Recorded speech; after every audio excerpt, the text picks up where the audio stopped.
Mesdames et messieurs, bonsoir et bienvenue sur Info Télévision. Alors si vous êtes assis, vous êtes bien sur le canal 307. Nous sommes également en direct sur la page Facebook Info TV Cameroun. Et oui, nous sommes aujourd'hui vendredi soir et comme tous les vendredis soirs avec ses habitudes, on reçoit une personnalité et pas des moindres. Ces personnalités qui, n'est-ce pas, marquent leur époque et puis qui nous apportent un plus, notamment concernant leur actualité. Eh bien oui, l'actualité sera menée par un mouvement qui commence à prendre de l'ampleur. On parle de phébisme.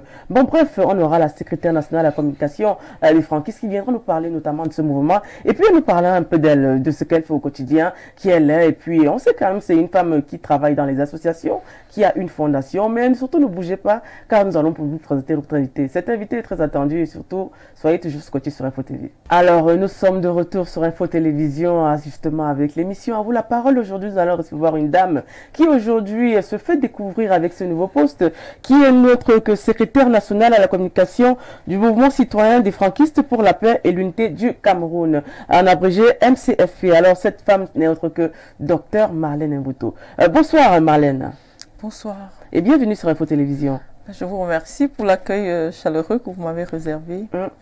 Ici, Mais si vous êtes chez vous, on sait que c'est pas la première fois que vous arrivez ici chez nous. De toute façon, vous allez parler de vous aujourd'hui, vos activités. Et non seulement ce qui vous amène aujourd'hui ici. On sait que Marlène Mvuto, c'est une dame qui travaille autant dans la diaspora qu'au Cameroun. On sait que vous êtes mariée de l'autre côté. Et on sait aussi également que vous vous intéressez aux causes sociales. Alors aujourd'hui, on va parler d'abord de vous en tant que personne, en tant que femme d'affaires. Bon, on peut dire entrepreneur aussi. Voilà. Aujourd'hui, on a beaucoup de téléspectateurs qui aimeraient bien savoir qui est Marlène Mvuto. C'est vrai qu'on vous connaît beaucoup plus dans le domaine du digital. Alors, dites-nous un peu, sans plus attendre, qui est Marlène Mvuto? Je ne me présente plus, vous savez. Lorsqu'on est référencé sur Wikipédia, on donne accès à tout le public de découvrir que nous sommes là pour... Un Asiatique peut vous regarder, un Américain... Oui, les Asiatiques, dès que vous avez prononcé mon nom, ils peuvent googleter, comme on dit maintenant. Vous avez dit que nous sommes à l'heure du digital. Vous avez la parole, hein, vous savez que l'émission, c'est... Nous sommes à l'ère du digital. Vous savez, ça fait plus de 15 ans que les Camerounais et d'autres citoyens du monde me découvrent. Et donc aujourd'hui... forte de près de 80 000 référencements sur Google, j'ai encore beaucoup de mal à me présenter. Alors, je suis une chef d'entreprise, femme, entrepreneuse, comme on dit. J'ai tellement de casquettes. Je suis marraine de la fondation qui porte mon nom. Et comme je vous disais, à un moment donné, quand vous avez 80 000 référencements sur Google, vous avez du mal à parler de vous. Donc, je vais envoyer... nos téléspectateurs, aller vérifier qui est Marlène Mvuto. Je suis surtout là pour parler du mouvement camerounais, mouvement citoyen pour la paix, l'unité du Cameroun. Oui, l'unité du Cameroun. MCFP. Alors aujourd'hui, on a Marlène Mvuto qui est la secrétaire nationale à la communication. Forcément, vous êtes là pour communiquer. Alors, dites-nous en quelques mots, pourquoi avoir choisi ce mouvement? J'ai pensé que c'était un mouvement, j'ai constaté que c'était un mouvement qui suscitait l'adhésion de plusieurs jeunes Camerounais. C'était un mouvement qui portait les valeurs qui me sont chères, notamment les valeurs de vivre ensemble, des valeurs de paix, des valeurs de solidarité, des valeurs républicaines et citoyennes. Et je ne pouvais que me tourner vers un mouvement pareil pour accompagner cette dynamique dans le sens d'amener notre pays vers l'émergence en 2035. D'accord. Alors, en tant que secrétaire national à la communication, aujourd'hui, quelles sont les prérogatives que vous avez prévues, notamment concernant les activités sur le terrain et peut-être les actions menées? Notre première priorité est de mobiliser 3 millions de jeunes qui vont aller s'inscrire sur les listes électorales parce que c'est important. L'éducation à la citoyenneté est notre priorité aujourd'hui. Et nous, en tant que mouvement politique, nous sommes un cabinet de réflexion politique pour l'avenir politique de notre pays. Et donc, ça nous intéresse de nous adresser aux Camerounais, de leur expliquer quel est le fondement de notre engagement, quelles sont les orientations, les nouvelles orientations citoyennes que nous voulons mener à travers cette initiative dynamique. Et donc, comme je vous disais tantôt, nous sommes obligés de de nous confondre avec les différents mouvements franquistes qui existent déjà sur la place publique. Et peut-être ça va me donner l'occasion de bien expliquer aux Camerounais c'est quoi. Vous êtes là pour ça, docteur Marlène. Vous êtes là pour ça. Alors aujourd'hui, on dit déjà un petit bonjour à monsieur Raïm Noumé qui nous écoute attentivement. On sait qu'aujourd'hui, le phébisme, ce mouvement a été créé par lui il y a quelques années après la dislocation. Mais néanmoins, il nous a toujours expliqué, il le dit même souvent sur ses réseaux sociaux, que voilà, le même mouvement est apparenté à tous les autres. C'est pour un même seul but, et puis c'est-à-dire la paix, l'unité nationale et peut-être la réconciliation entre autres. Alors aujourd'hui, en tant que secrétaire national, forcément, vous allez vous déployer sur le terrain, dans les régions, dans les 10 régions. Qu'est-ce qui est fait ou bien qu'est-ce que vous préparez déjà? Je vous ai dit, c'est la mobilisation, la sensibilisation auprès des jeunes. Est-ce que vous avez commencé à travailler, recenser? Est-ce que vous êtes allé sur le terrain? Vous savez que ma nomination en tant que secrétaire national, elle ne date pas d'un mois. Nous menons c'est un mouvement qui a déjà des initiatives. Le mouvement a participé au défilé du 20 mai de manière très remarquable. Le mouvement mène des activités sur le terrain depuis plusieurs années. On a l'impression que c'est maintenant qu'on découvre ce mouvement, mais c'est un mouvement qui existe depuis longtemps. Donc, notre initiative est de sensibiliser la jeunesse à l'engagement citoyen, au respect des valeurs républicaines. Alors, on sait que vous êtes aussi militante du RDPC, ça il faut le rappeler aussi. Et puis, est-ce qu'aujourd'hui, quelque part, il n'y aurait pas peut-être une scission entre les deux, ou bien ce mouvement est peut-être mêlé au RDPC? Je ne comprends pas le sens de votre question. Mais vous êtes militant du RDPC ou quand même? Je vous dis que je ne comprends pas le sens de votre question, d'autant plus que... Non, je vais vous répondre. D'autant plus que le RDPC est un parti politique. Et le MCPF est un mouvement, est une association de réflexion politique. C'est pas un parti politique. Et donc, il n'y a pas une compatibilité au fait d'appartenir à un parti politique et d'être dans ce cercle de réflexion politique. Donc, on ne peut pas opposer un grand parti politique comme le RDPC à un petit mouvement comme le MCPF, non, pas du tout. Je suis militante du RDPC, je suis soutien du président Paul Biya, et donc il n'y a pas de confusion à faire, il n'y a pas de comparaison à faire. Le RDPC est l'unité qui centralise notre engagement dans le domaine politique. Mais je vous ai expliqué que notre mouvement est un mouvement de réflexion pour l'avenir de notre pays, et donc c'est pour ça que je vous disais, je ne comprenais pas votre question, parce qu'il n'y a pas de comparaison. Dans le mouvement, dans le mouvement franquiste, on accueille des jeunes qui viennent d'autres partis politiques. Les jeunes sont libres d'appartenir au parti qu'ils souhaitent, mais c'est surtout un mouvement qui tire son fondement de l'engagement patriotique de Franck-Emmanuel Biya. C'est un mouvement qui n'a pas une idéologie politique bien définie. C'est un mouvement qui se fonde simplement sur la personnalité de Franck-Emmanuel Biya comme référent citoyen pour la jeunesse. De par son comportement, vous savez, monsieur Franck-Emmanuel Biya n'a jamais été associé à un quelconque scandale. C'est un citoyen exemplaire et nous tenons à ce qu'il soit l'influenceur des jeunes, comme c'est le langage digital qui le dit, qu'il soit l'influenceur des jeunes, parce que je vous assure, nous connaissons des fils de chefs d'État qui sont étiquetés dans d'autres domaines, mais monsieur Franck-Emmanuel Biya s'est toujours illustré depuis un certain temps par l'exemplarité, par le travail, l'abnégation au travail, la résilience. Et donc, nous avons décidé de promouvoir son image positive auprès de la jeunesse camerounaise. D'accord. Franck-Emmanuel Biya, qui est le fils du chef de l'État, et puis Marlène Mvoutou, qui est notre invité, qui nous explique qu'il n'y a pas justement d'amalgame entre le RDPC et le MCFP. Nous sommes de retour sur Info Télévision avec le docteur Marlène Mvoutou, qui, n'est-ce pas, de par sa personnalité et puis de par ses activités, même des actions dans le Dja et le Bo, notamment à sa région d'origine. Alors, dites-nous un peu, tout à l'heure on a évoqué votre fondation, vous êtes la marraine, Fondation Marlène Mvoutou. Oui. D'où vous vient l'idée de créer une fondation quand vous rentrez au pays? C'est la souffrance des gens, c'est la douleur que je rencontre au quotidien. C'est la difficulté de voir certains compatriotes avoir beaucoup de mal à joindre les deux bouts. C'est mon cœur qui a décidé de parler avec des moyens qui sont très modiques. Je ne suis pas soutenue par un organisme quelconque. J'ai décidé d'aider. et je souhaiterais aussi que d'autres jeunes Camerounais, Camerounaises suivent mon exemple dans ce domaine précisément. Parce que la souffrance, nous la vivons au quotidien. Des personnes qui se retrouvent en grande difficulté, en grande précarité et ne rencontrent pas de solution. Vous savez, dans les pays occidentaux, ce sont des associations qui prennent le relais de l'État dans le domaine de l'accompagnement des personnes en situation de pauvreté. Et donc, j'ai pensé que dans mon pays aussi, on pouvait avoir un organisme à l'instar des Restos du Cœur en France ou d'autres organismes.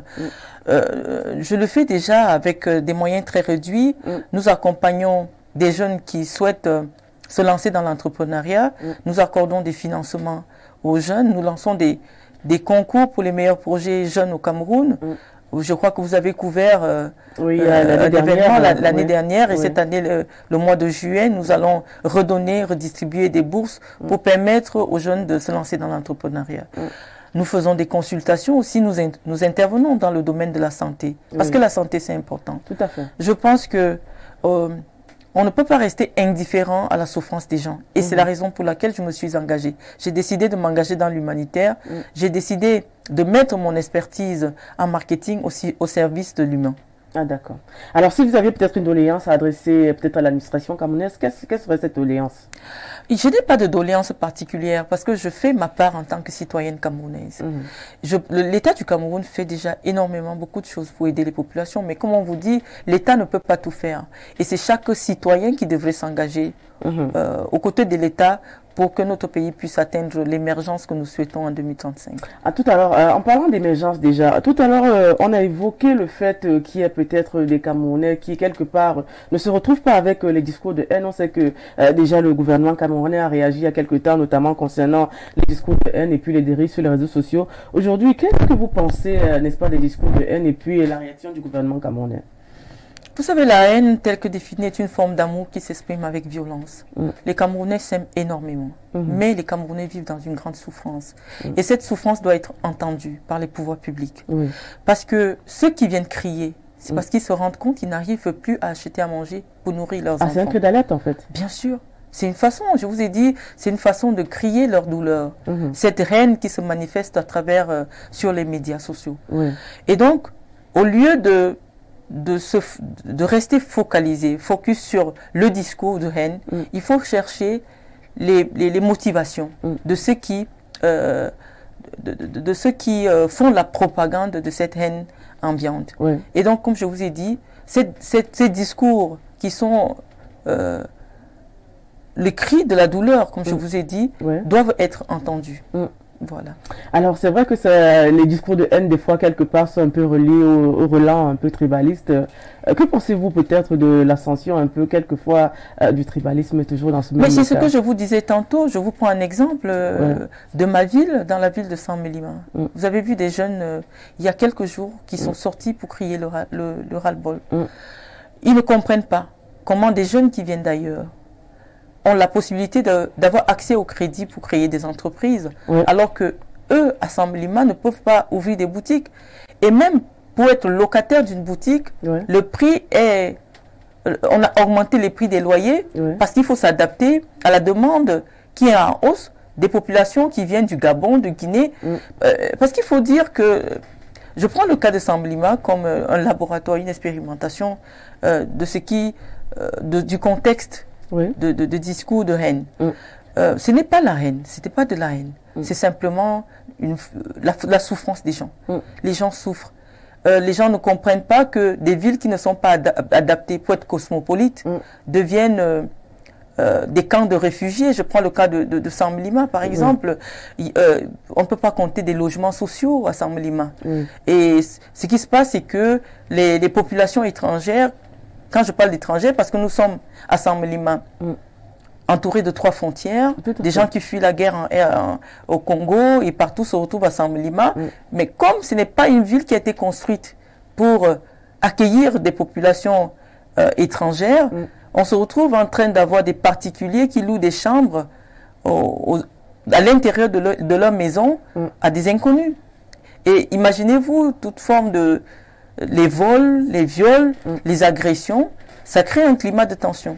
Et selon vous, quelle pourrait être la solution quand vous parlez, par exemple, de villes qui ne sont peut-être ne seront pas cosmopolites ou bien... Il faut lutter contre la promiscuité. Oui, parce qu'il y a des fois, on entend des messages, il faudrait que vous rentrez dans vos régions. Mais justement, lorsque les gens ne parviennent plus à s'épanouir dans leur village, parce que n'oublions pas qu'au Cameroun, nous sommes des Africains. Chacun a un village. Il ne faut pas se voiler la face. Moi, lorsque je remplis mes papiers d'identité, on me demande, vous êtes originaire d'où? Vous êtes de quelle tribu? Lorsque vous faites vos pièces d'identité, au Cameroun, on vous le demande. Et parfois, pour que je fasse mon certificat, mon extrait de casier judiciaire, je dois aller le faire où je suis né. Donc c'est important l'endroit où on est né au Cameroun. Ça, il ne faut pas l'oublier. Mais le message, quand quelqu'un dit il faudrait que vous rentriez chez vous, dans votre région d'origine. Parce que c'est l'espace vital des personnes qu'on a trouvées sur place, qui vivent depuis des années, qui n'ont pas autre part pour aller. Mais il y a des gens qui sont nés, ils ont grandi par exemple à Yaoundé. Mais un matin, on leur demande, il faudrait que vous rentriez chez vous, dans votre région. Je ne peux pas être le porte-parole de ceux qui pensent comme ça. Je vous dis simplement que la responsabilité de l'État, c'est de trouver des logements, de construire des logements, d'urbaniser les villes pour qu'elles deviennent des villes cosmopolites. La crise du logement, elle est la même partout. Une ville comme Yaoundé qui a été construite pour, je veux dire, 20 000 habitants, se retrouve aujourd'hui avec une population de 4 à 5 millions d'habitants. Vous vous imaginez bien qu'il y aura des personnes qui auront du mal à se loger. Les gens de Yaoundé, culturellement, enterrent leurs morts dans leur village.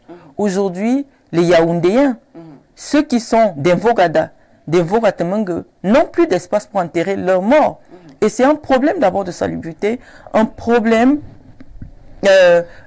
aussi culturel. Parce que lorsque vous ne parvenez même plus à avoir de l'espace pour enterrer vos morts, ça devient un problème. Donc, la construction des villes doit se faire sur la base du fait qu'on respecte les populations autochtones. Parce que l'autochtonie est consacrée par la Constitution du Cameroun. Il y aura toujours des populations autochtones et il y a des populations allogènes. Et notre pays est un grand pays d'accueil qui reçoit des populations de toute l'Afrique, du monde entier. Et nous devons plutôt penser à éduquer les populations dans le sens du respect de l'intégration. Lorsque vous arrivez, vous venez par exemple de la région du Nord, où il y a un mode de vie particulier, et que vous décidez de vivre à Yaoundé, vous devez faire un effort de vous intégrer dans la culture des gens de Yaoundé. Je vous ai pris un exemple. À Sammelima, quand vous avez un problème avec quelqu'un, vous n'allez pas chez le marabout. Nous respectons à Sammelima les institutions républicaines. Lorsque vous avez un différend avec votre compatriote, vous allez à la gendarmerie, vous allez à la police. La République a mis des institutions pour régler les conflits entre les populations. Mais si vous arrivez dans un village, au lieu d'aller au commissariat, vous partez chez un marabout pour demander à faire assassiner, ça devient un problème. Et donc, c'est un problème d'intégration, c'est un problème culturel qu'il faut régler. Vous comprenez? D'accord. Si on vous parle de vivre ensemble aujourd'hui, ça revient à quoi selon vous? Le vivre ensemble, c'est le respect des valeurs des uns et des autres. Moi, je ne peux pas arriver à l'ouest, par exemple, et on me dit ça, c'est une forêt sacrée, et je dis, je m'en fous, je vais entrer, ou bien je trouve la case sacrée, la case des crânes, je dis, je m'en fous, je rentre. Je respecte. Je respecte la culture des gens.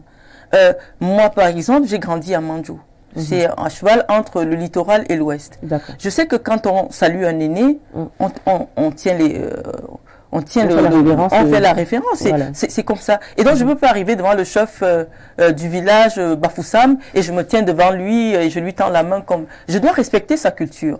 Et donc, le vivre ensemble, c'est le respect des cultures, des différentes cultures que nous avons. C'est le respect des institutions républicaines. Comme je vous ai dit tantôt, nous sommes tombés d'accord que il y a des lois qui régulent la vie en société. Et donc, si des gens veulent vivre en marge des lois républicaines, c'est normal qu'elles auront du mal à s'intégrer dans des villes qui les accueillent. Donc, je pense qu'il y a un véritable problème culturel, un problème d'intégration qu'il faut peut-être enseigner dans des écoles.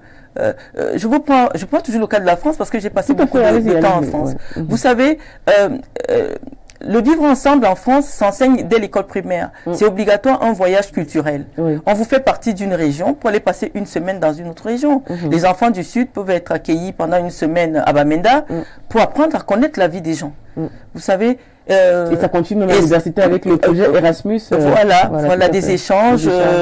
Il y a un certain nombre de programmes qui peuvent être mis sur pied pour accompagner, pour enseigner le vivre ensemble. C'est pas quelque chose qui est inhérent à notre état de Camerounais. C'est des choses qui doivent s'apprendre. Alors, lorsqu'on parle du principe de citoyenneté, tout à l'heure, vous l'avez évoqué avec le MCFP. Aujourd'hui, que pensez-vous des citoyens camerounais? Est-ce qu'ils sont véritablement outillés à ce principe de citoyenneté? Je ne sais pas ce que vous appelez principe de citoyenneté. Ce qu'ont les droits, les devoirs, aller s'inscrire sur la liste électorale. Les Camerounais sont déçus simplement de la politique. Ah, ils sont déçus de la politique? Ils sont déçus de la politique. Ils sont déçus de ce que les politiques aujourd'hui n'arrivent plus à résoudre les problèmes des Camerounais. Et donc, ils sont un peu déçus et se désintéressent. Et c'est la raison pour laquelle des mouvements comme le mouvement citoyen pour la paix sont là pour réconcilier les Camerounais avec la politique, pour rendre crédible la parole politique. Il faudrait que les hommes politiques que nous présentons aux Camerounais soient des hommes qui vont faire ce qu'ils vont promettre à ces populations-là. Et vous croyez en la démocratie?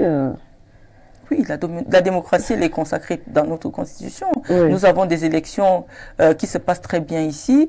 Nous sommes une exception. En Afrique, il n'y a jamais eu de guerre. Nous sommes, oui, les Camerounais ont intégré le principe de la démocratie. C'est vrai que ce n'est pas évident, c'est pas facile. Il y a toujours des manquements, mais nous sommes sur la bonne voie pour instaurer la démocratie. Vous parlez de l'opposition camerounaise? Oui, c'est vrai que l'opposition camerounaise est moribonde. Oui, elle est moribonde. Elle s'est construite sur des bases tribalistes, comme vous avez évoqué tantôt. Bien sûr, bien entendu. Et donc, elle n'arrive pas à fédérer la majorité des Camerounais et donc à arriver au pouvoir. Et je crois que c'est de leur propre responsabilité. Ce n'est pas à nous autres de leur dire comment faire pour prendre le pouvoir. Je vous ai dit, moi je suis une biaïste et nous soutenons la politique du président Paul Biya. Alors nous avons ici la secrétaire nationale à la communication du MCFP qui nous parle notamment de son parti, qui donne son avis aussi, son idéologie concernant l'espace, ses activités et sa manière de penser. Nous sommes de retour sur Info Télévision, on va parler de votre côté humaniste, on vous voit aller dans des orphelinats quand arrive le monde d'anniversaire. Vous prenez plaisir à offrir et à partager, n'est-ce pas, à cette journée spéciale avec les enfants défavorisés. Parlez-nous un peu de votre, peut-être si c'est pas un peu curieux, de votre séjour à la 11e province, on peut dire. J'ai fait l'objet 11e province. Ceux qui ne sont pas camerounais ne peuvent pas comprendre ce que c'est. J'ai fait l'objet d'une détention. Oui, j'ai fait l'objet d'une détention provisoire à la prison centrale de Yaoundé-Kondengui. Et j'ai eu l'occasion de faire face à la souffrance. Comme je vous ai dit tantôt que la souffrance des gens est le fondement de mon engagement. Et donc depuis ce moment, je suis plus à l'écoute des personnes, je suis aux côtés de ceux qui souffrent, parce que je sais qu'à un moment donné, quand je souffrais moi-même, j'ai été soutenue par des gens qui ne me connaissaient pas. Alors j'ai pris l'engagement de rendre ce que j'ai reçu comme amour, comme soutien, pendant ces moments difficiles, et ce n'est pas les seuls d'ailleurs. J'ai accompagné ma maman dans la maladie pendant plus de 15 ans. Ce n'était pas évident. J'ai eu l'aide des personnes en France, et je me suis dit, pourquoi au Cameroun, on ne trouverait pas des associations qui peuvent soutenir des personnes en grande difficulté? Oui. D'accord, nous allons donc revenir avec ce côté humaniste après la suite de l'émission. Mais avant ça, on va accueillir Nadia Jougang avec la question des internautes. On aimerait bien savoir ce que les internautes pensent du docteur Marlène Avoutou. De retour sur le plateau, mesdames, messieurs, vous êtes bel et bien sur Info Télévision, canal 307. La télévision de proximité et du vivre ensemble. Bienvenue à cette deuxième partie consacrée aux questions des internautes. Et nous sommes toujours en compagnie du docteur Marlène Avoutou. Bonsoir, Madame Avoutou, et bienvenue chez nous, chez vous. Comment vous allez? Je vais très bien. Très belle tenue. Merci. Alors, vous allez répondre par oui ou non aux questions proposées par nos internautes. C'est vrai que c'est assez réducteur de dire oui ou non sans pouvoir... Après, c'est une question, bien évidemment. Oui, sans expliquer, sans développer. Bon, je vais un peu me prêter au jeu. C'est vrai que je suis une personne qui adore l'argumentation. et être obligé de répondre oui et non, bah, je vais me prêter au jeu. Non, vous allez également apprécier certaines questions. Ah d'accord, ben, j'écoute. Alors, le football camerounais est-il en marche? Oui, le football camerounais est en marche. Samuel Eto'o, l'homme qu'il faut à la tête de la FECAFOOT. Oui, oui, je le dis 3 fois oui, parce que il fait un travail énorme, c'est pas évident. Dans le contexte dans lequel M. Samuel Eto'o a repris le football camerounais, il fallait avoir la volonté de ça dans Lyon pour pouvoir accepter ce challenge-là. Je pense qu'il est fait avec brio. On a peut-être des choses à reprocher, notamment, je veux dire, ces promesses ne sont pas encore réellement implémentées. Et justement, pourquoi est-ce que vous vous mêlez des affaires de Samuel Eto'o? Pourquoi je me mêle des affaires de Samuel Eto'o? Lesquelles des affaires? Est-ce que le football, c'est sa propriété privée? Vous savez, j'ai mis mon argent, j'ai mis beaucoup d'argent dans le football. J'ai été présidente de club, j'ai été présidente départementale, j'ai été présidente régionale. Je suis la première femme du Cameroun à avoir été candidate à la présidence de la FECAFOOT. J'ai été rapporteur de la commission nationale de marketing de la FECAFOOT. Je venais d'être nommée encore vice-présidente de la commission de communication de la Ligue régionale du Centre, qui est la plus grande ligue régionale du Cameroun, sous Samuel Eto'o. Et donc, Samuel Eto'o, en tant que président de la FECAFOOT, lorsque les choses ne nous conviennent pas, nous les acteurs, nous qui mettons notre argent, on peut donner un avis. D'accord. Ce n'est pas un problème personnel. D'accord. Il se dit sur la toile qu'on vous a expulsé dans son domicile pour loyer impayé, vrai ou faux? Il se dit sur la toile que j'ai été expulsée. J'ai été agressée. Et je crois que si vous me suivez sur la toile, vous avez bien vu que l'avocat de la dame avec qui je suis en conflit sur cette maison déclare que je n'ai jamais été expulsée. Donc, j'ai été malheureusement agressée à la suite d'une décision de justice qui ne convenait pas à la dame. Elle est arrivée chez moi avec des brigands, ils sont tout cassés. Et donc, ce n'est pas une expulsion. Il faut expliquer aux Camerounais parce qu'on galvaude les termes juridiques. Une expulsion signifie qu'il y a une décision de justice qui ordonne que vous libériez un lieu que vous occupez de manière illégale. Or, nous n'étions pas dans ce cas de figure. Et il faut aussi dire aux Camerounais qu'il y a une décision de justice qui dit que je ne dois pas de loyer, que je ne suis pas locataire de ce bien-là, que je ne dois pas de loyer. Et donc, que des gens jettent l'anathème sur ma personne, dans le simple but de me vilipender. Je les comprends. Parce que j'incarne les frustrations de certaines personnes. Ce n'est pas évident de rencontrer une jeune femme au Cameroun, à mon âge, qui peut se prévaloir du parcours qui est le mien. Et je comprends la jeunesse aujourd'hui qui pense que j'ai été privilégiée. Et donc qui rejette toutes ces frustrations sur ma personne. Je ne dois pas un loyer. Vous avez vu la décision de justice. Je ne dois pas un loyer. Je n'ai pas de contrat de location. Ni moi, ni M. Joly, voilà, nous ne sommes pas les locataires. Et donc, toutes les procédures de justice relatives à ce bien qui est querellé sont pendantes devant les tribunaux. Et donc, je ne peux pas m'étendre avec vous dessus. Mais sur cette affaire de loyer, il s'agissait simplement d'une opération de diffamation pour ternir, salir mon image, pour m'humilier. Et donc, vous avez vu que l'auteur de ce crime-là, parce que j'ai été séquestrée dans ma maison, a disparu, a fui le Cameroun, parce qu'elle sait réellement ce qu'il attendrait devant les tribunaux. Mais je suis une personne conciliante. Moi, je vous ai dit, je suis sensible à la souffrance des gens. D'autant plus que cette dame, elle est du même village, ça revient à ce qu'on parlait tantôt, du village que moi. Je pense que nous pouvons avoir d'autres moyens pour régler notre conflit. Elle a pensé qu'en s'attaquant à mon image publique, elle pouvait gagner quelque chose. Moi, je suis devenue une personne qu'on n'attaque pas. Je suis une icône au Cameroun. Vous comprenez? Et donc, lorsque on s'attaque à moi, on s'attaque à certaines valeurs. Les valeurs de la jeunesse féminine qui veut réussir.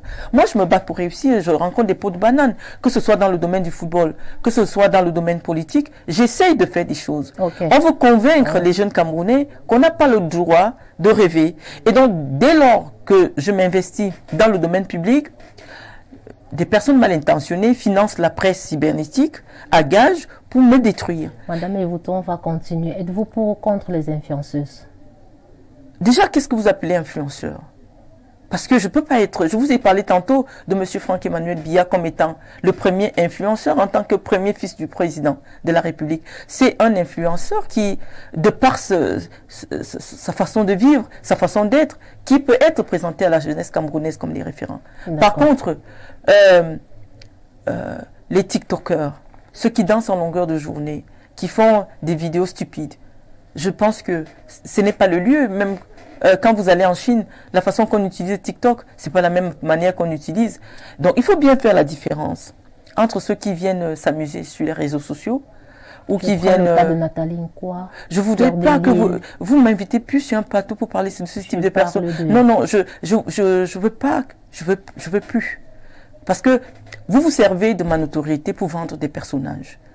Ce que j'ai fait dans ma vie, ce que j'ai été, ne me permet pas que moi je sois assise et que vous me parliez de ce type de personnes.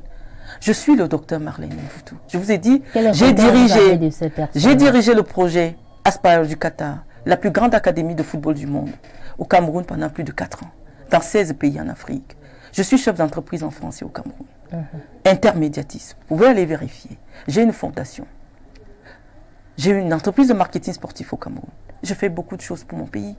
Et donc, vous ne m'invitez pas pour me poser des questions sur des ambassadeurs de la débauche dans mon pays. Je ne servirai plus de caisse de résonance. Je ne servirai plus, non, je ne réponds pas à ce type de questions. Il se dit également que vos entreprises n'existent pas, vrai ou faux. Vous avez déjà été dans mon bureau. Vous avez déjà été. Moi, je vous dis, madame, vous en tant que journaliste, je vous dis, je ne vous permets pas de me poser ce type de questions. Parce que lorsque vous posez une question, les gens le prennent comme une information. Est-ce que vous avez vérifié que mes entreprises n'existent pas? Ce sont des questions de... Non, je ne suis pas là pour servir de caisse de résonance à mes détracteurs. Vous comprenez? Je ne suis pas là pour servir de caisse de résonance aux personnes qui ne m'aiment pas. Ces personnes-là, ce n'est que du négatif qu'elles veulent entendre. Et vous, en tant que journaliste, votre responsabilité, c'est lorsque vous recevez, vous prenez la peine d'inviter une personnalité à une heure de grande écoute comme celle-là, vous devez respecter les gens qui vous écoutent. Vous ne m'invitez pas, moi, docteur Marlène Mvoutou, pour servir de caisse de résonance. Avec des ennemis, docteur? Je n'ai pas d'ennemis. Permettez-moi, ne me coupez pas. Vous ne m'invitez pas pour servir de caisse de résonance aux gens qui ne font rien, qui démolissent les valeurs camerounaises. Je vais vous poser une question. Peut-être ce n'est pas mon rôle. Est-ce que vous avez vérifié que je n'ai pas un siège de ma fondation, un siège de ma société au Cameroun? Est-ce que vous avez vérifié? C'est moi qui pose des questions. Non, non, répondez parce que vous venez de servir de relais à la diffamation. Et ça, je ne le tolère pas. Donc, je voudrais que vous répondiez à vos téléspectateurs. Est-ce que j'ai des sièges au Cameroun, oui ou non? C'est à vous de répondre. Non, je ne suis pas là pour répondre. Est-ce que vous connaissez la personne que vous recevez? Est-ce que vous connaissez la dame que vous êtes en train de recevoir? Vous me connaissez? Avez-vous des entreprises? Je suis en train de vous poser la question. Est-ce que vous connaissez qui vous recevez sur une chaîne respectable qui est sur le satellite comme Info TV? Est-ce que vous connaissez la personnalité que vous recevez ce soir? Donc, si vous recevez une personnalité de ma trempe pour relayer des cancaneries, alors ça ne sert à rien que nous continuions cette émission. C'est-à-dire vous ne répondez pour questions de... Je ne suis pas là, je vous dis, je ne suis pas la caisse de résonance des bêtises. D'accord, lorsque vous me déplacez, madame, vérifiez la personne que vous avez invitée. D'accord, on va avancer avec les questions si vous me permettez. Est-ce que vous êtes au courant de l'actualité du côté d'Obala, le jeune homme qui faisait pétrir des beignets avec ses excréments? Je ne suis pas là pour relayer les faits divers, madame. Parce que non, nous n'avons aucune preuve juridique. Vous savez, au Cameroun aujourd'hui, les gens font de la délation. Et même votre commentaire. Non, mais écoutez-moi, je ne commente pas ce type. Je ne commente pas la diffamation. Je ne peux pas commenter ce que je n'ai pas vu. Moi-même, j'ai été jetée à la vindicte populaire. Vous savez, les Camerounais sont devenus très jaloux. Il suffit que vous rencontriez un succès dans un domaine particulier. Il faut qu'on vous colle une affaire de sorcellerie. Il faut qu'on vous colle une affaire de malversation. Et donc, en tant que victime de ce type d'attitude, je ne peux pas servir de caisse de résonance. J'attends une décision de justice qui va formellement établir que des beignets étaient faits à base d'excréments humains. Tant que ce n'est pas établi, moi, Je suis juriste d'abord de formation. Hein. Je ne me prêterai pas, je ne donnerai pas une main forte à cette campagne de diffamation. Le mysticisme existe. Je ne suis pas une simple d'esprit. Effectivement, les loges existent. Vous posez mal vos questions. Est-ce que ça existe? Les loges existent. Les loges de télévision existent. Lorsque vous arrivez dans une chaîne de télé, vous entrez dans une loge, on vous maquille. Lorsque les artistes... Non, posez bien votre question. Quel est votre commentaire? Non, pardon. L'actualité sur les excréments humains, il n'y a pas de commentaire à faire sur des images qui visent à ternir notre pays. Moi, je n'ai pas vu d'excréments. Je n'ai pas vu une décision de justice qui établit formellement qu'on a trouvé des excréments. Vous savez qu'il y a une loi au Cameroun qui condamne l'empoisonnement parce qu'il s'agit d'empoisonnement, de donner aux personnes, je ne veux même pas les citer. Donc, il n'y a pas une décision de justice qui nous renseigne. Le procureur de la République d'Obala ne s'est pas exprimé sur la question et ce n'est pas moi de venir faire un commentaire quelconque. Il n'y a pas de commentaire sur ce qui je considère comme étant un lynchage gratuit de cette personnalité. Les réseaux sociaux de portois d'ordures. Madame, vous aviez posé une question qui est intéressante pour les téléspectateurs. Mais peut-être il vous manque... allez-y. Vous avez parlé des loges. Vous vouliez parler des sectes. Tout à fait. Oui, les sectes existent. Les sectes existent. Et vous voulez savoir si je suis membre d'une secte? Non, on aimerait savoir. Je vous ai posé la question de savoir, est-ce que ça existe, vous croyez? Mais il faut être simple d'esprit. Moi, je suis une personne cultivée. Quand vous me recevez, vous savez que je sais beaucoup de choses. Et donc, je suis parfaitement au courant que des sectes pernicieuses existent. Et les pratiques mystiques? Les pratiques mystiques, elles existent, oui. Elles existent. Culturellement, nous étant africains, nous étions à la base des animistes. Nous croyons aux plantes, aux arbres, aux fleuves. Et donc, nous vivons avec les génies, nous vivons avec les esprits. Et donc, il faut être simple d'esprit pour penser qu'en Afrique, le mysticisme n'a pas de place.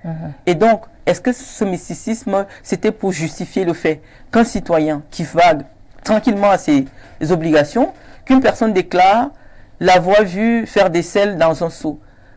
Et même, est-ce que, a priori, quand on est chez soi, on est libre de faire ce qu'on veut. Il y a des gens qui sont scatophiles, qui adorent le caca, et qui en mangent même parfois. C'est leur délire.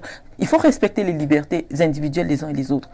C'est l'ignorance qui fait en sorte que les Camerounais, quand ils ne comprennent pas quelque chose, attribuent directement au mysticisme. Donc, je vous dis que je ne fais pas des commentaires tendancieux sur des affaires qui sont pendantes devant des tribunaux. D'accord. Les réseaux sociaux ont des portois d'ordures. Je ne comprends pas. Que pensez-vous? Est-ce qu'on balance tout sur la toile juste pour nuire? Que pensez-vous de tout ce qui se balade? Vous savez, les réseaux sociaux sont un espace par essence de liberté. Un espace où la liberté des Camerounais s'exprime. Les gens sont libres de publier ce qu'ils veulent.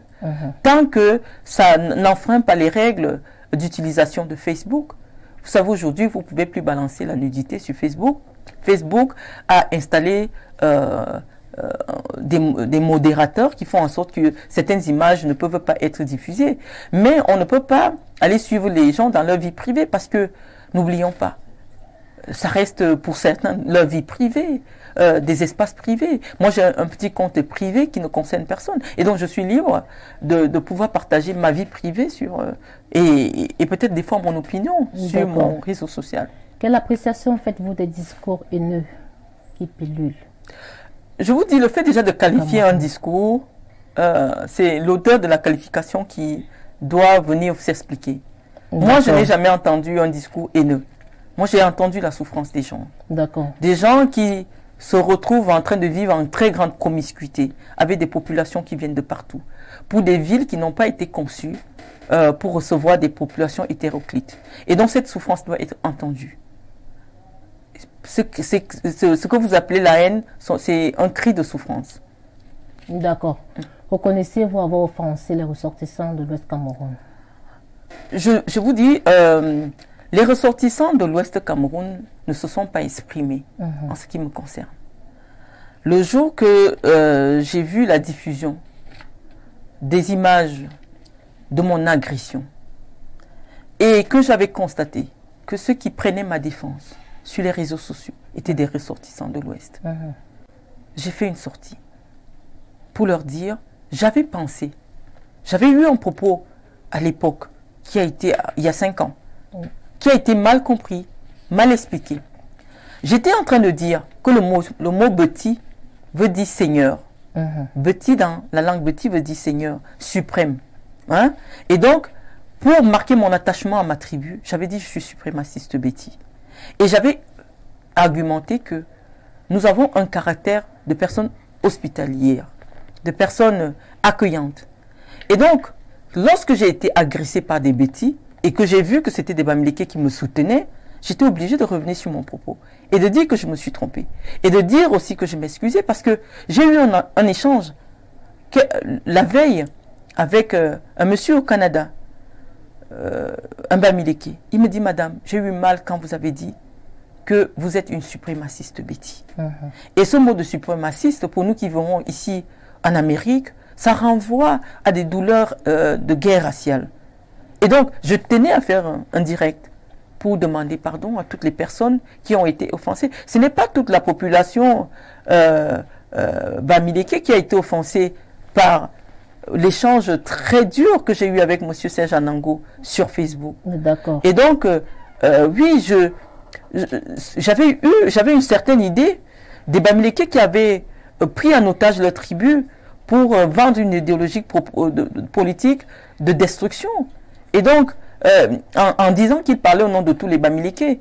Et donc, le fait d'être venu au Cameroun, de voir que c'est différent, de voir que c'est un peuple qui est accueillant, entrepreneur, travailleur.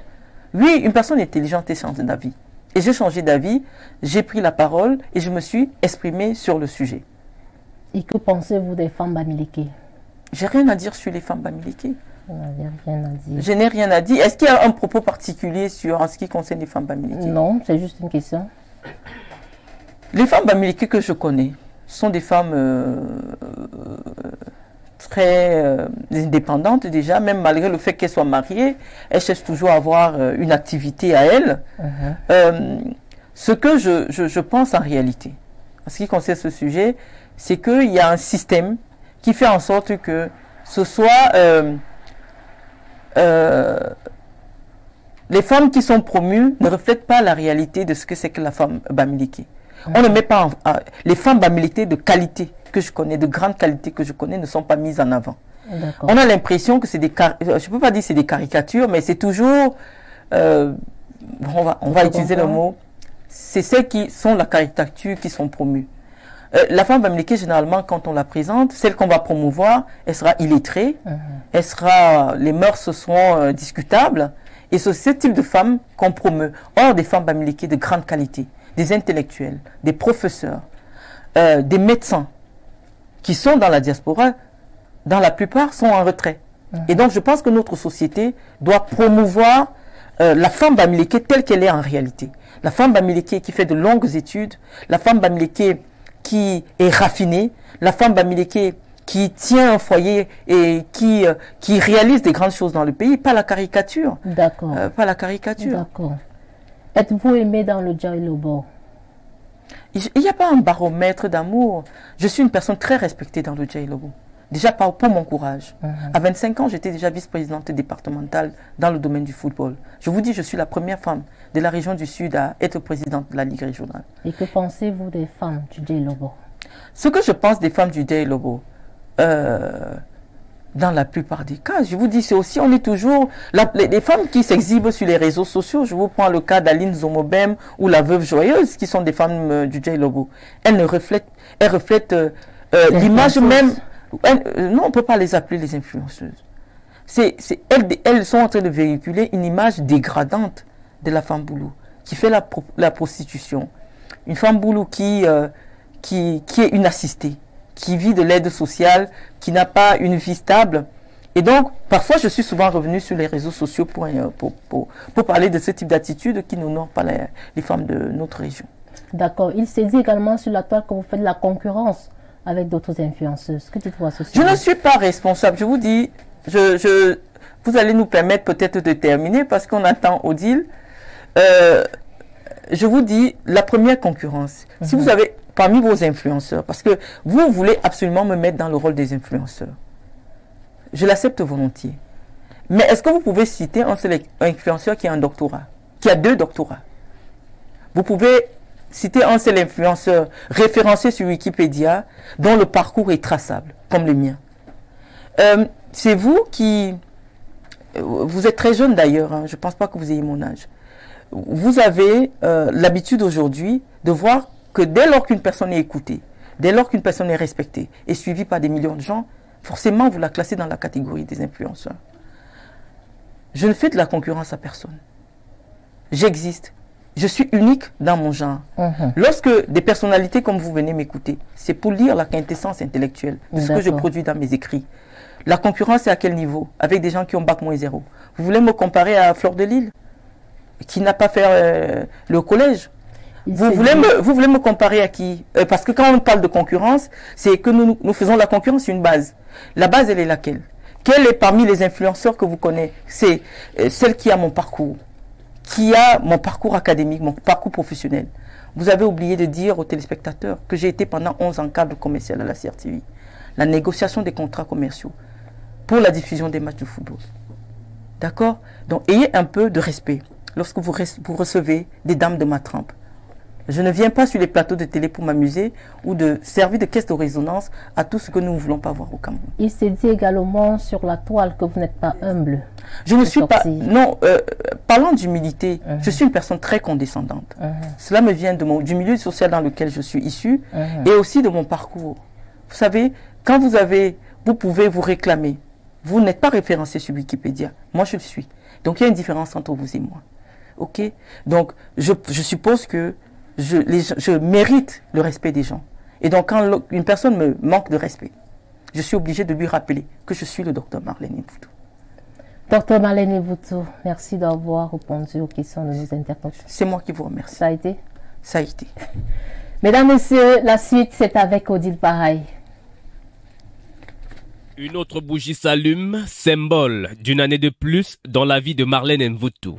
Un anniversaire qui se célèbre à Yaoundé autour d'un dîner partagé au cœur de la capitale, lieu dit Bois Sainte-Anastasie. 41 ans sonnés, âge de la maturité pour la jeune dame qui estime qu'il est de bon ton de relever son côté humanitaire. Ce sera donc des moments forts conjugués avec la fondation bienfaisante qu'elle dirige d'un cœur de femme. La plupart se débrouillent au marché Fundi, c'est comme ça que je les ai rencontrés.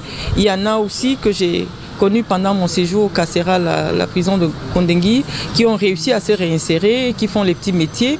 Et donc, l'accompagnement de la fondation auprès d'eux, c'est justement les soutenir financièrement et leur donner la possibilité de trouver des chambres. Parce que vous savez, ce n'est pas évident d'avoir la confiance d'un bailleur quand vous avez une longue expérience derrière vous d'enfants de la rue. Et donc, la fondation s'est engagée à les accompagner, à trouver des logements décents pour ceux qui ont réussi à se réinsérer dans la société. On se souvient que le professeur Gervais Mendoza a commis un titre où il disait que entre celui qui donne et celui qui reçoit, c'est celui qui donne qui reçoit plus de bénédictions.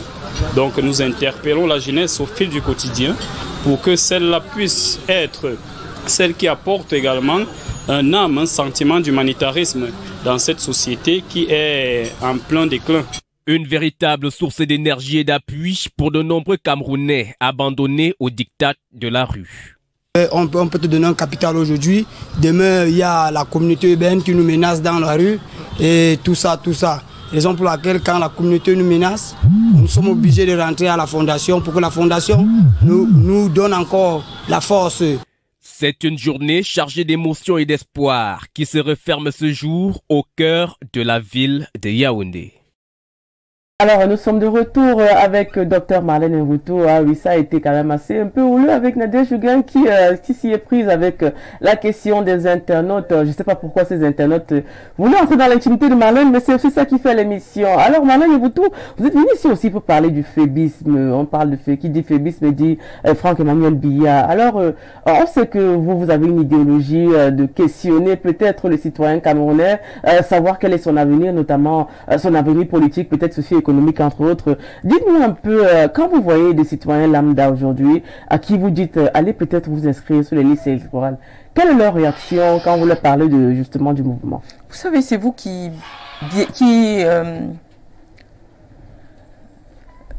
altérez la portée du discours politique au Cameroun. Vous voyez, tout à l'heure, on avait un échange intelligent.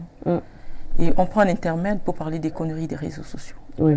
Je pense que vous devez adapter vos questionnaires en fonction des personnalités que vous recevez. On vient de perdre le fil de débats très intelligents qu'on avait pour se pencher sur des affaires de Fleur de Lille, des histoires des réseaux sociaux, qui ne grandissent pas la jeunesse camerounaise. Alors, quand vous me demandez qu'est-ce qu'on fait pour encourager la citoyenneté dans notre pays, c'est ça votre question. Tout à fait. Mais je dis, on est citoyen. Il faut rappeler simplement aux jeunes Camerounais quels sont leurs devoirs vis-à-vis de l'État du Cameroun. Et ils n'ont pas que des droits. Et le chef de l'État le disait bien fort à propos, que chaque jeune devait se poser la question de savoir qu'est-ce que je fais, qu'est-ce que je donne à mon pays. Et donc, nous, à travers le mouvement citoyen pour la paix et l'unité au Cameroun, nous souhaitons véritablement sensibiliser la jeunesse sur leurs devoirs. Le devoir de participer à l'activité politique de leur pays. Le devoir de ne pas subir les décisions. Parce que lorsque vous décidez de vous mettre en marge, de ne pas voter, de ne pas vous exprimer, vous allez subir les décisions que vous n'avez pas choisies. Et donc, comme je vous disais tantôt, mon visage, c'est pas ce que les gens sont venus regarder, ils le connaissent. C'est surtout ce que je dis qui est important. Et donc, je vais vous permettre de me poser votre question. Allez-y, voilà, vous êtes, je sais pas, la secrétaire à la communication du mouvement Franquiste. C'est vrai que tout à l'heure, je vous ai posé la question à savoir, que pensent les Camerounais notamment concernant le fait que peut-être ils ne sont pas encore réellement intégrés, implémentés dans ce mouvement, peut-être pas forcément franquiste, où il faille peut-être aller s'inscrire sur les listes électorales pour donner leur avis, donner de leur voix. On parle de devoir citoyen. C'est pour ça que je parle de... Non, c'est un travail de longue haleine. Vous savez... Aujourd'hui, les listes électorales du Cameroun recensent entre 6 millions et 7 millions d'électeurs. Mais entre-temps, il y a eu des jeunes qui ont atteint l'âge de voter. Il faut aller vers ces jeunes, là où ils se trouvent, dans les réseaux sociaux, parce que c'est aujourd'hui, par ce canal qui s'informe, les inciter à participer à la vie de la République. Et donc, c'est un travail de longue haleine. Nous essayons, nous engageons de les sensibiliser et je pense que d'ici 2025 nous aurons des résultats. Comme je vous ai dit, notre objectif c'est de réunir 3 millions de citoyens autour d'une personnalité ou inciter 3 millions de citoyens à aller s'inscrire sur les réseaux sociaux. On va souffler un peu avec le docteur Marlène Mvutu. C'est vrai que tout à l'heure vous étiez un peu agacé, mais bon, c'est pas grave, c'est aussi ça l'émission. On va vous faire défiler quelques photos de personnalités et de personnages, et puis vous donnerez votre avis et votre appréciation, ce que vous pensez de ces personnages. Sans plus tarder, je ne sais pas si la régie est avec moi, on va prendre la première photo. Et qui a réussi à vendre un roman, qui a produit un roman, qui a fait des millionnaires aujourd'hui. C'est une figure de... c'est l'exemple même de la résilience, de se dire que malgré les difficultés financières qu'on peut traverser à un moment, le destin peut nous faire un petit signe. Et je crois que Madame Rawlings, c'est effectivement de ces femmes-là qui ne baissent pas les bras, qui sont résilientes, qui avancent et qui écrivent en lettres d'or l'histoire des femmes dans le monde. D'accord. Alors, on a justement cette saga qui continue justement de faire parler d'elle, mais on va prendre aussi une autre image d'une autre dame aussi qui a beaucoup fait parler d'elle. Alors, on sait que vous aimez l'élégance. Oui, c'est Mademoiselle Chanel. Ouais. C'est Madame Chanel. C'est le symbole de l'élégance française. Oui. Il y a beaucoup de choses à dire sur Chanel. Déjà, beaucoup d'émotions de voir Madame Chanel en version jeune. Comme je vous ai dit, ce sont des femmes des premières femmes qui se sont imposées dans un milieu qui était très masculin, très fermé, réservé à l'élite. Elle qui est née, qui a été adoptée, qui a grandi dans une abbaye et qui a réussi à construire une immense fortune. C'est une inspiration. C'est une influenceuse. C'est l'une des premières influenceuses. Je pense que Madame Chanel, oui... on sait que vous aimez bien le Chanel. Oui, Madame Chanel, oui. Mais je ne veux pas communiquer sur cet aspect-là parce que je vous ai dit, depuis un moment, je suis aux côtés des personnes qui ont du mal à joindre les deux bouts et donc parler du luxe, du lucre et tout ça, ça me met un peu mal à l'aise. D'accord. On va prendre l'image suivante. On a dans la ministre des Enseignements secondaires, Pauline Nalo-Valionga. Oui. Ouais.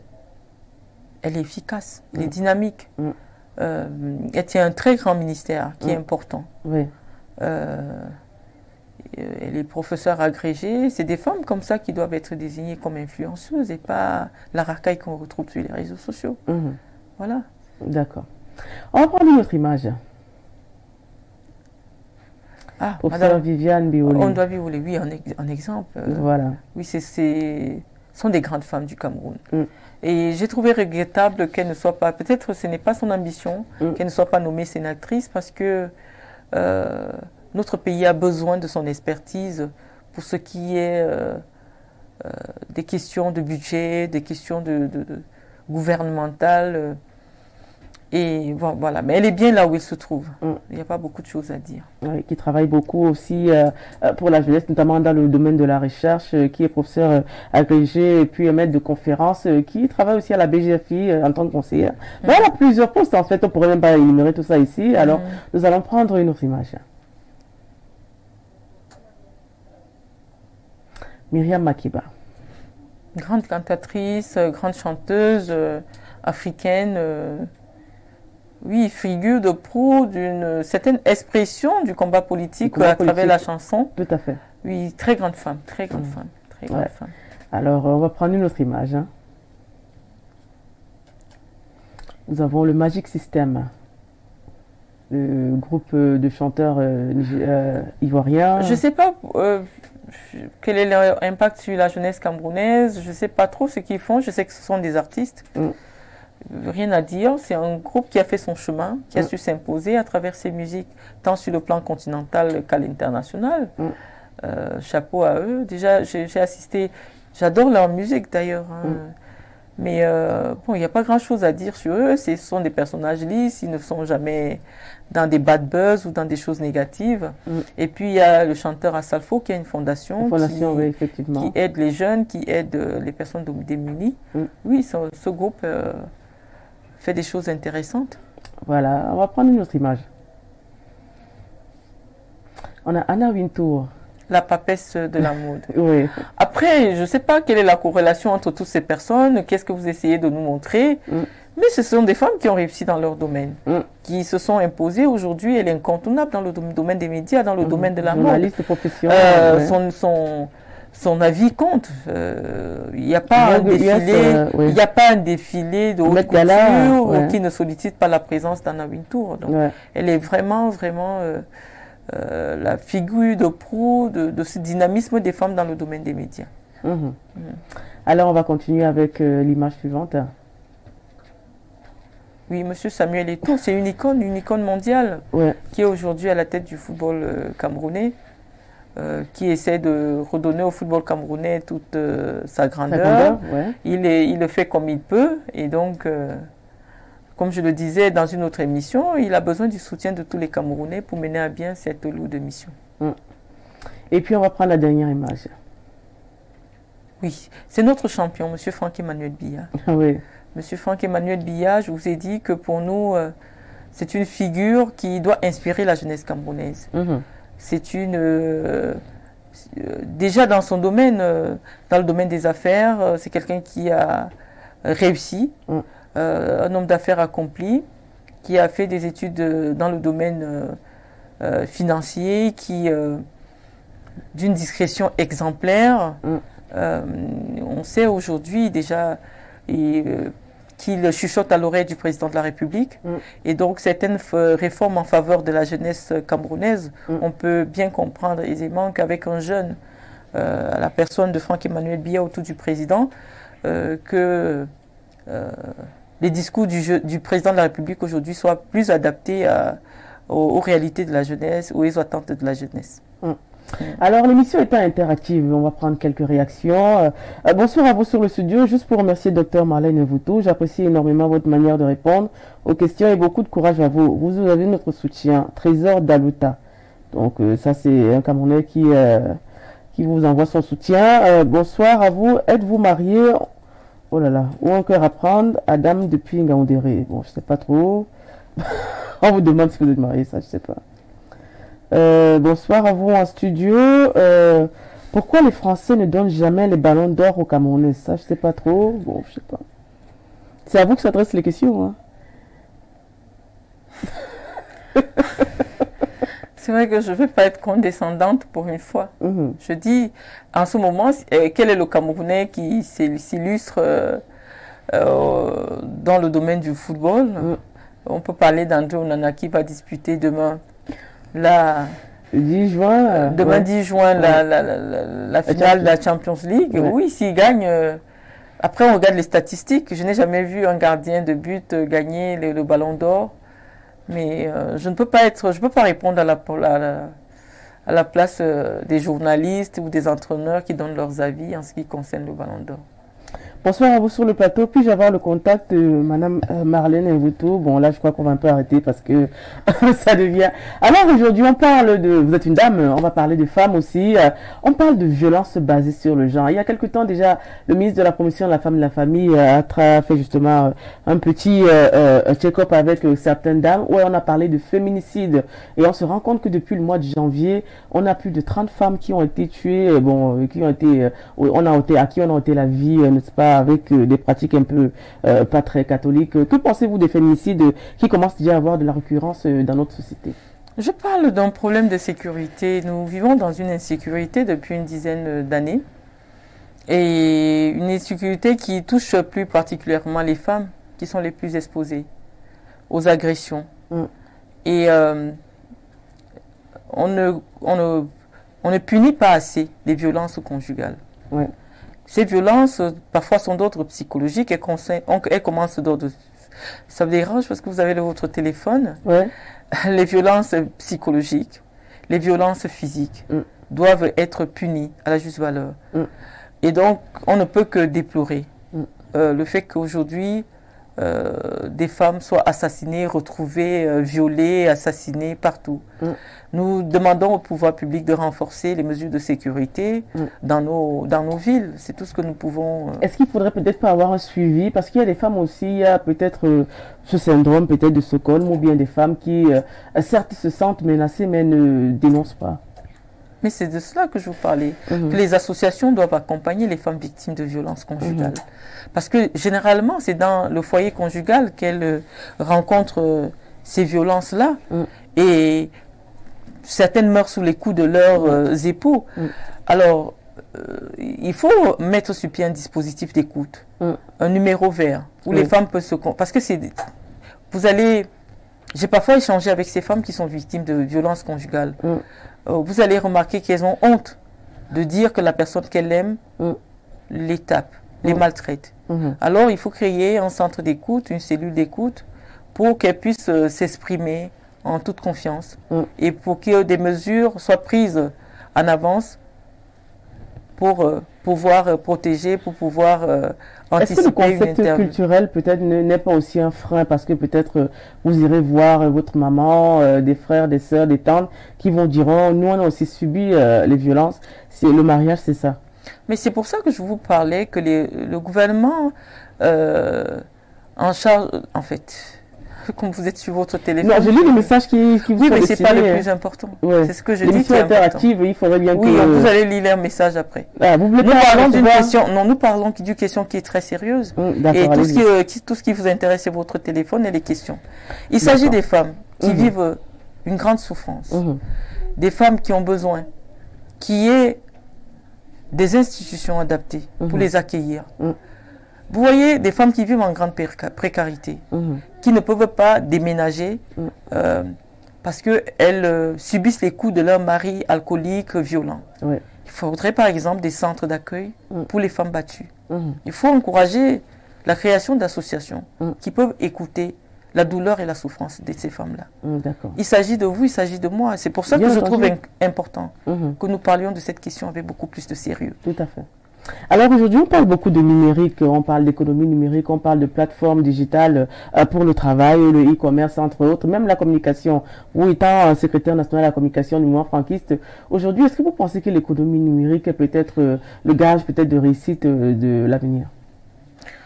Non, le numérique a toute sa place.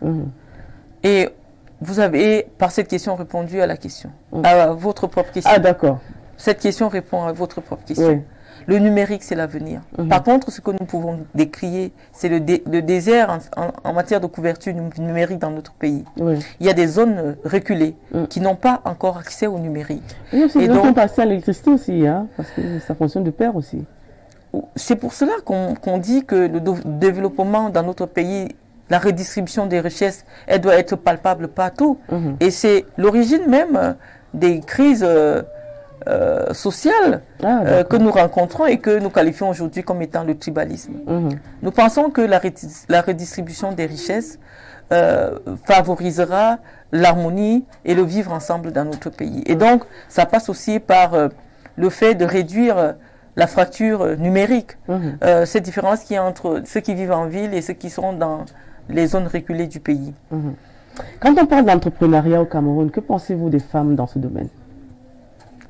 Il y a très peu de femmes. Il y a 15% de femmes qui ont eu le courage de se lancer dans l'entrepreneuriat. Mais comme toujours, vous savez, les femmes font face à beaucoup de barrières. Les banques refusent de prêter aux femmes. Parce que généralement, ici, vous savez, de manière culturelle, pendant longtemps, les femmes n'avaient pas accès aux foncier. Elles n'héritaient pas de leurs parents. C'était les garçons qui héritaient des terres. Et dans la plupart des cas, les microfinances exigent les titres fonciers pour vous donner de l'argent, pour vous donner des prêts bancaires. Alors, ça a été un frein pendant longtemps pour les femmes, le fait de ne pas pouvoir avoir accès aux prêts bancaires. Et aussi le fait qu'elles sont souvent obligées de stopper leur activité pour élever leurs enfants, pour terminer une grossesse, élever leurs enfants. Ce n'est pas facile. Et donc, les femmes ont besoin d'un accompagnement particulier des pouvoirs publics pour se maintenir, pour celles qui se sont déjà lancées ou pour encourager celles qui ont envie de le faire. Nous, à la Fondation Marlène Mvutu, nous avons créé le projet Coup de pouce avec le fonds Marlène Mvutu pour l'entrepreneuriat des femmes. Nous soutenons les femmes qui veulent se lancer, qui dans un petit bénétariat, d'autres dans le call box, les salons de coiffure, nous leur donnons de l'argent pour leur permettre de se lancer. On n'a pas besoin, on n'a pas toujours besoin des millions pour se lancer. Vous avez d'ailleurs assisté à une remise. Donc quand j'ai entendu votre collègue dire sur un grand média comme celui-ci que ce que nous faisons est fictif, comprenez-moi que c'est une insulte, alors que chaque fois que nous avons fait des remises d'argent, vous connaissez nos locaux et vous connaissez le travail qu'on fait. Vous, en tant que média, vous devez nous soutenir. Parce que je vous assure, c'est pas évident de se lancer contre vents et marées, contre des personnes qui ne font rien, et qu'ils trouvent simplement à vous rabaisser, à vous critiquer. Alors que à chaque fois, nous invitons votre chaîne de télé pour venir couvrir les événements que nous menons en faveur des personnes défavorisées. Alors, on sait que vous travaillez avec beaucoup d'entrepreneurs et des jeunes entrepreneurs qui veulent se lancer peut-être dans la société. Que pensez-vous aujourd'hui des productions locales? On parle beaucoup de Made in Cameroun. C'est vrai que c'est un mot qui revient tout le temps. Quel est l'idée? C'est un label qu'il faut encourager parce que c'est un label qui permet de mettre en avant les productions locales. Quand vous voyez comment notre marché est inondé des produits frelatés, avoir une traçabilité des produits que nous consommons dans notre pays, surtout ceux qui sont fabriqués ici chez nous, je pense que c'est une très bonne... Mais on parle de la cherté, on dit les produits locaux sont un peu plus chers que les produits... Moi, je pense que la santé n'a pas de prix. Quand on voit le nombre de personnes qui se retrouvent avec des infections, avec avec des empoisonnements à cause des produits qui sont fabriqués ou de manière incontrôlée, des produits frelatés. Oui, moi je pense que il faut ajouter juste un peu d'argent pour rester en vie, de consommer des produits qui sont traçables. Voilà, on parle d'économie. Alors, que pensez-vous peut-être de la crypto-monnaie, la monnaie virtuelle? Je ne peux pas m'exprimer dessus parce que c'est un concept flou que nous n'avons pas encore bien assimilé et qui crée plus de problèmes qu'il n'apporte de solutions. Donc pour vous, la crypto-monnaie n'a pas sa place au Cameroun encore pour l'instant? Je vous dis que je ne ferai pas la publicité d'un concept un concept flou que je ne connais pas moi-même. Alors nous recevons Marlène Mvutu qui nous donne son avis. Elle n'a pas changé, hein. Elle est toujours à son franc-parler et puis elle ne change pas. Elle veut écouter les chers téléspectateurs.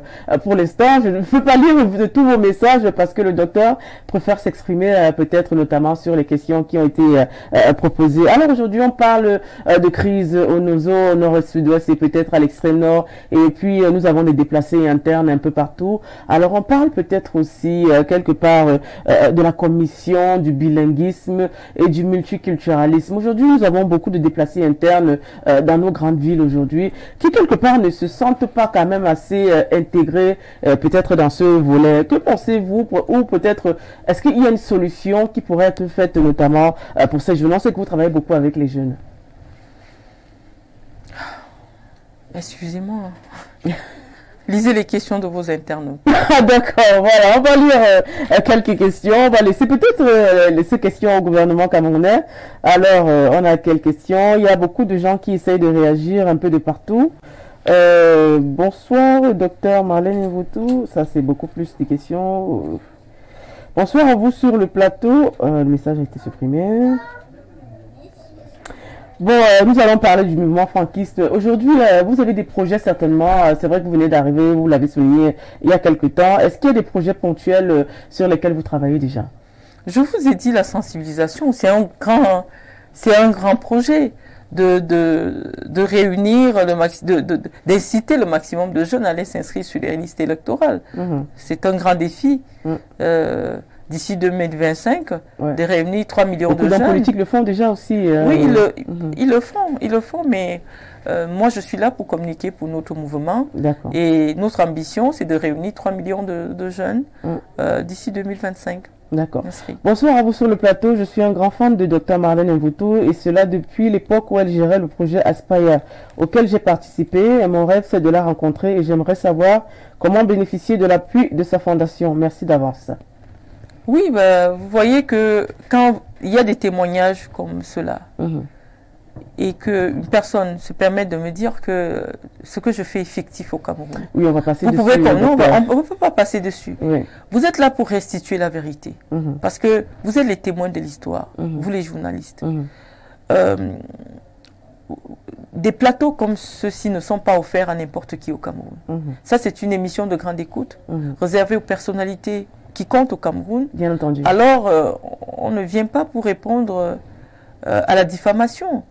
Voilà un jeune qui vous dit qu'il a profité des initiatives que je menais dans le domaine du football. Aspire, il a souligné. Mais quelqu'un d'autre vous dira que c'était fictif, c'était n'importe quoi. Alors, ce jeune qui souhaiterait me rencontrer, mon contact est disponible sur les plateformes de la Fondation Marlène Mvutu et elle n'aura qu'à prendre un rendez-vous pour nous voir. Bonsoir Madame Marlène Mvutu, vous crevez l'écran. Bon, ça c'est beaucoup plus les appréciations, il y en a beaucoup aussi. Hein. Toutes mes félicitations. La présidente, Dr Marlène Jo, venez à Sang-Melima. Donc voilà, on vous suit depuis Sang-Melima. Tout à l'heure, vous avez vous savez, comme je vous ai dit tantôt, à Sang-Melima, je suis une personne très écoutée. Et donc, quand j'ai pris sur moi d'annoncer votre émission sur ma page Facebook, les jeunes de Sang-Melima se sont mobilisés pour vous écouter. Voilà, il y a beaucoup de questions, beaucoup de demandes aussi, on va pas trop s'arrêter là-dessus.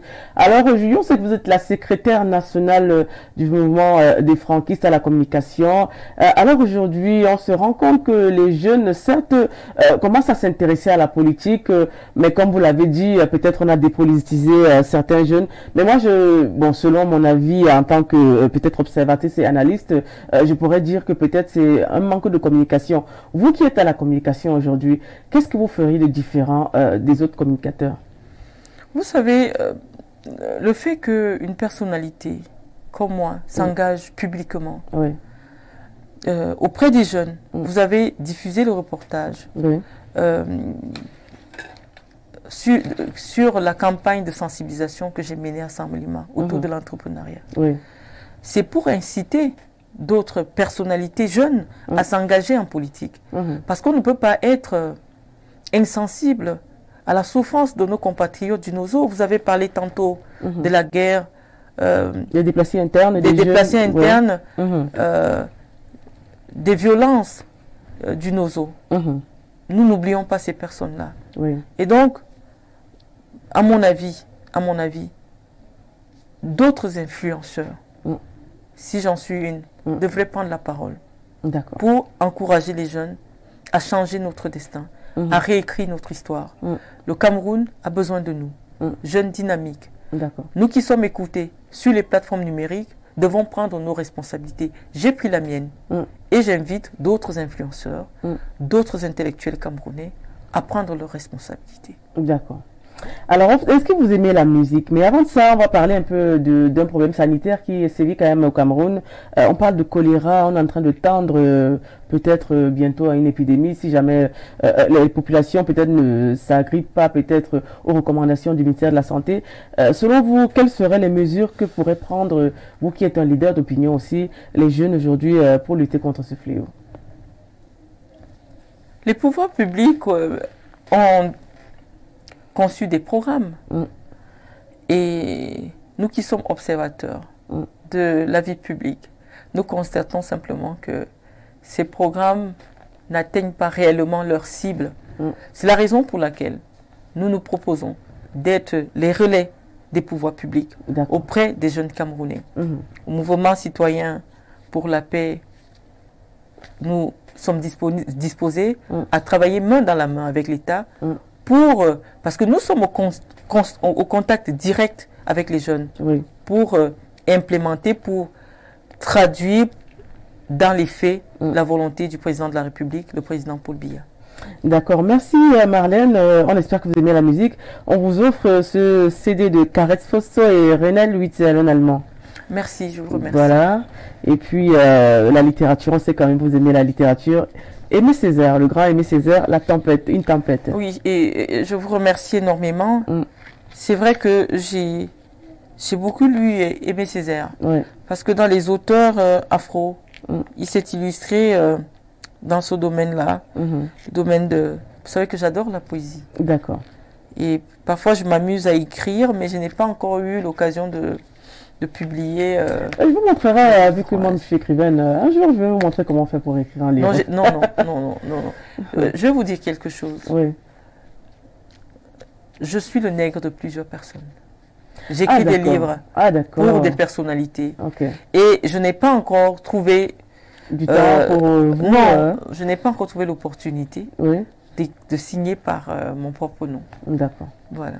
Bon, merci d'être passé chez nous, Marlène Mvoutou. Ça a été un plaisir, docteur Marlène Mvoutou. Ça a été un plaisir de vous recevoir. C'est vrai que vous avez parlé beaucoup plus du mouvement franquiste et puis vous avez demandé aux jeunes de s'inscrire sur les listes électorales et puis d'être des citoyens modèles. Alors, avant de partir aussi, on a souvent une petite tradition. On sait que vous êtes de Saint-Molima, ça c'est sûr.